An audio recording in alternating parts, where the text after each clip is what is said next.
À l'été 2008, juste avant la crise financière, les taux d'intérêt flambent, les Espagnols s'inquiètent. La plupart des propriétaires doivent payer des sommes de plus en plus élevées pour rembourser leur emprunt immobilier. La banque de Patricia lui propose alors une solution, une assurance contre la flambée des taux, lui dit-on. Mais 2 mois plus tard, c'est le scénario inverse qui se passe. Les taux d'intérêt baissent brutalement. Et avec ce contrat, plus les taux d'intérêt sont bas, plus c'est Patricia qui doit rembourser de l'argent à la banque. Unos 1.100 euros, 1.190.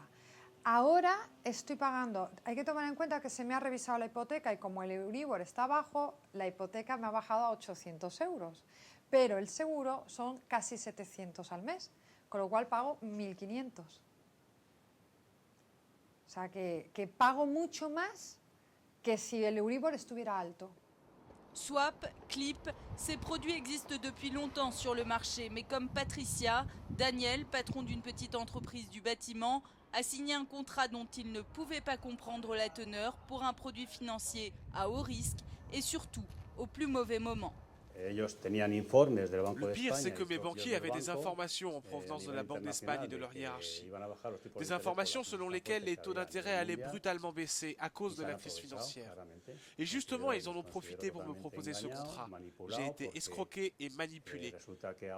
Le résultat, c'est que maintenant, la banque me dit que pour annuler le contrat, je dois leur verser 100 000 euros. Déjà constituées en association, les victimes de ces abus ont fait remonter l'affaire au Sénat. Selon ce parlementaire, les banques n'ont pas respecté le principe de bonne foi qui doit sceller les relations entre banques et clients.